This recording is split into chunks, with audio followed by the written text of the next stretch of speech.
নমস্কার সবাইকে। সবাই কেমন আছেন? 2 দিন আগেই পবিত্র জন্মাষ্টমী গেল। তো গোপালকে কে কী দিয়ে ভোগ দিলেন, কে কী রান্না করলেন একটু কমেন্ট করে জানাবেন কিন্তু, এবং কে কে কীভাবে জন্মাষ্টমী পালন করলেন সেটাও জানাবেন। তো আমি এখানে সাবুর পোলাও রান্না করছিলাম।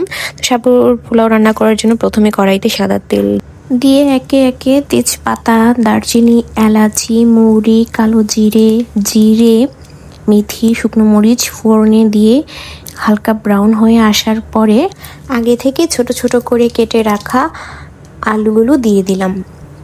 আলু ছাড়াও অন্যান্য সবজিও দেয়া যায়, কিন্তু যেহেতু হাতে বরবটি বা গাজর অন্য কিছু ছিল না, তাই শুধু আলুটাই দিয়ে দিলাম। তো আলুটা দিয়ে সুন্দর মতো একটু ভেজে নিতে হবে। এবং আলু দেওয়ার পরে এখানে আমি কিছু আজকে বাদামের পরিবর্তে চানাও ইউজ করেছি। ভেজানো চানা ছিল ফ্রিজে, ডিফ্রস্ট করে আমি চানাটা ইউজ করে ফেলেছি এখানে। তো আলু আর চানা একসাথে মশলার সাথে সুন্দর করে ভেজে নিচ্ছিলাম।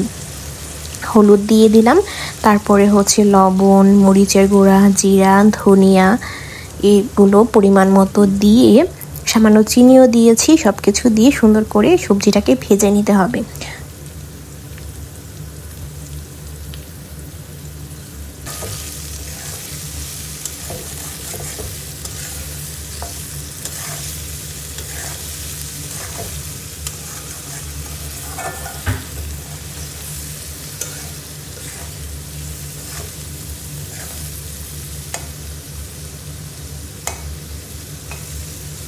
তারপরে এখানে আদা বাটা দিয়ে দিলাম 1 চামচের মতো। আগে দিইনি, কারণ অনেক সময় বেশি ভাজা হলে আদাটা তেতো লাগে খেতে। তো আদা দেওয়ার পরে আমি এখানে কয়েকটা কিশমিশও দিয়ে দিলাম। সব কিছু সুন্দর মতো একসাথে আবার ভেজে নিচ্ছি। তো এগুলো ভাজা হয়ে যাওয়ার পরে আগে থেকে ভিজিয়ে রাখা সাবুগুলো এখানে দিয়ে দিলাম।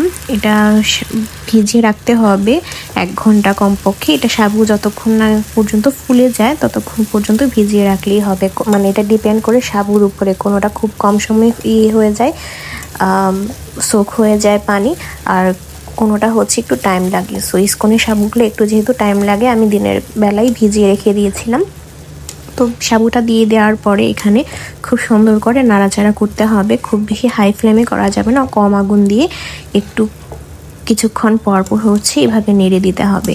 তো এভাবে নাড়তে নাড়তে এক পর্যায়ে সাবুর পোলাওটা রেডি হয়ে যাবে, এবং উপর থেকে কাঁচামরিচ আর ধনিয়া পাতা আমি এখানে ছিটিয়ে দিলাম। তো এখানে আমার সাবুর পোলাও পুরোপুরি রেডি সার্ভ করার জন্য। কেউ যদি রেসিপিটা ট্রাই করেন অবশ্যই কমেন্ট করে জানাবেন, এবং কেমন লাগলো, আপনারা কে কীভাবে সাবুর পোলাও রেডি করেন সেটাও কিন্তু জানাবেন। এটা আরেকভাবেও করা যায়, জল দিয়ে সিদ্ধ দিয়ে, তবে আমি আজকে জল দিয়ে সিদ্ধ দিয়ে করিনি, এভাবে সুন্দর করে ঝরঝরা করে পোলাও রান্না করেছি। ধন্যবাদ সবাইকে, নমস্কার।